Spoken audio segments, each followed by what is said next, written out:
Doctor Bhimrao Ambedkar Baba Saheb एक प्रमुख भारतीय विधिवेत्ता, अर्थशास्त्री, समाज सुधारक और राजनीतिज्ञ थे।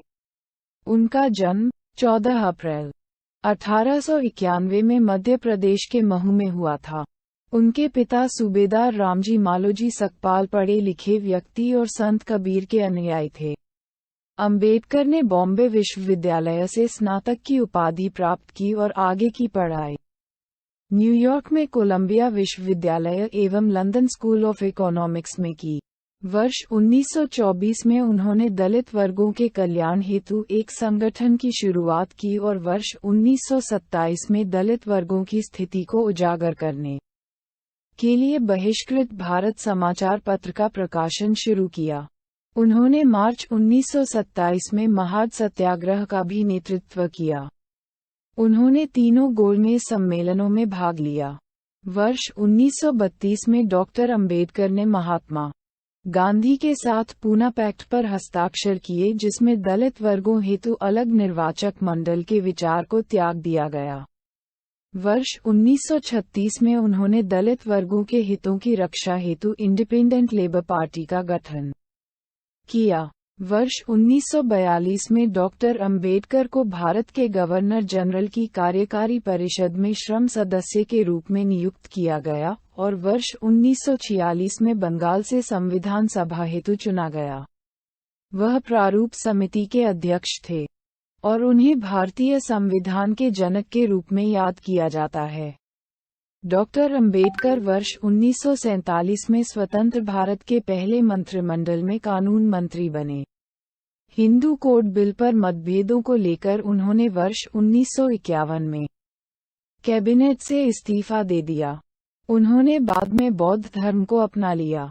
6 दिसंबर 1956 को उनका निधन हो गया, जिसे महापरिनिर्वाण दिवस के रूप में मनाया जाता है। चैत्य भूमि मुंबई में डॉक्टर अंबेडकर का स्मारक है। उन्हें वर्ष 1990 में भारत के सर्वोच्च नागरिक सम्मान भारत रत्न से भी सम्मानित किया गया था। यहाँ डॉक्टर भीमराव अंबेडकर द्वारा प्रकाशित पत्रिका और कुछ सबसे प्रसिद्ध पुस्तकों की सूची दी गई है। 1. Castes in India, their mechanism, genesis and development. 2. Mook Nayak weekly. 3. The problem of the rupee, its origin and its solution. 4. Bahishkrit Bharat, India ostracised. 5. Janata weekly. 6. The annihilation of caste. 7. Federation versus freedom. 8. Thoughts on Pakistan. 9. Ranade, Gandhi and Jinnah. 10. Mister Gandhi and emancipation of untouchables. 11. What Congress and Gandhi have done to the untouchables. 12. Pakistan और partition of India. 13. State and minorities. 14. Who were the Shudras. 15. Rise and fall of Hindu women. 16. The untouchables. 17. Buddha और Karl Marx. 18. The Buddha and his Dhamma. 19. Riddles in Hinduism. 20. Manu and the Shudras. उनके विचार एवं योगदान विशेष रूप से जाति आधारित भेदभाव के विरुद्ध लड़ाई तथा सामाजिक न्याय के लिए संघर्ष में भारत के वर्तमान सामाजिक और राजनीतिक परिदृश्य में भी प्रासंगिक बने हुए हैं। एक समावेशी और समतावादी समाज का उनका दृष्टिकोण, जैसा कि भारतीय संविधान में निहित है, देश के भविष्य के विकास के लिए एक मार्गदर्शक सिद्धांत बना हुआ है। इसके अतिरिक्त सशक्तिकरण के साधन के रूप में शिक्षा पर उनका ध्यान वर्तमान समय में विशेष रूप से प्रासंगिक है, क्योंकि भारत एक वैश्विक नेता के रूप में अपनी पूरी क्षमता हासिल करना चाहता है। डॉक्टर अंबेडकर की विरासत भारत की राष्ट्रीय पहचान का एक अभिन्न अंग है और उनके विचार भविष्य की पीढ़ियों को प्रेरित करते रहेंगे। डॉक्टर अंबेडकर के अनमोल विचार। 1. मैं ऐसे धर्म को मानता हूँ जो स्वतंत्रता, समानता और भाईचारा सिखाए। 2. मैं किसी समाज की प्रगति को उसकी महिलाओं की प्रगति से मापता हूँ। 3. इतिहास को भूलने वाले इतिहास नहीं बना सकते। 4. शिक्षित, संगठित और प्रेरित हों। 5. धर्म मनुष्य के लिए है और मनुष्य धर्म के लिए नहीं है। 6.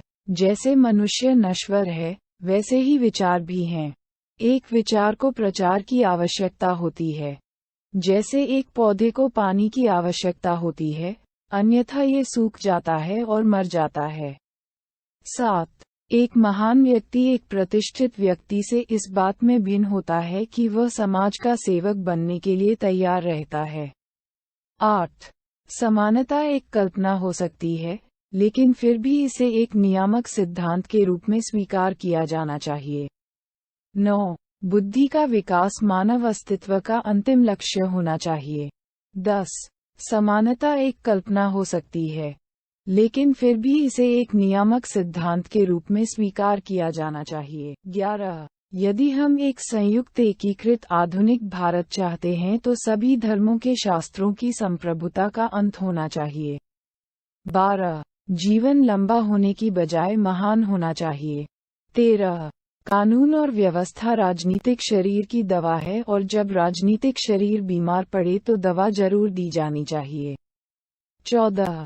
एक महान आदमी एक प्रतिष्ठित आदमी से इस तरह से अलग होता है कि वह समाज का नौकर बनने को तैयार रहता है। 15. हर व्यक्ति जो मिलके सिद्धांत की एक देश दूसरे देश पर शासन नहीं कर सकता को दोहराता है, उसे ये भी स्वीकार करना चाहिए कि एक वर्ग दूसरे वर्ग पर शासन नहीं कर सकता। 16. इतिहास बताता है कि जहां नैतिकता और अर्थशास्त्र के बीच संघर्ष होता है, वहां जीत हमेशा अर्थशास्त्र की होती है। निहित स्वार्थों को तब तक स्वेच्छा से नहीं छोड़ा गया है, जब तक कि मजबूर करने के लिए पर्याप्त बल न लगाया गया हो। 17. समानता एक कल्पना हो सकती है, लेकिन फिर भी इसे एक गवर्निंग सिद्धांत रूप में स्वीकार करना होगा। 18. मनुष्य नश्वर है, उसी तरह विचार भी नश्वर हैं। एक विचार को प्रचार प्रसार की जरूरत होती है, जैसे कि एक पौधे को पानी की, नहीं तो दोनों मुरझाकर मर जाते हैं। 19. पति पत्नी के बीच का संबंध घनिष्ठ मित्रों के संबंध के समान होना चाहिए। 20. हिंदू धर्म में विवेक, कारण और स्वतंत्र सोच के विकास के लिए कोई गुंजाइश नहीं है। 21. जब तक आप सामाजिक स्वतंत्रता नहीं हासिल कर लेते, कानून आपको जो भी स्वतंत्रता देता है, वो आपके किसी काम की नहीं। यदि आप हमारी मेहनत की सराहना करते हैं तो कृपया इस पोस्ट को लाइक और शेयर करें, और हमारे चैनल को सब्सक्राइब करें।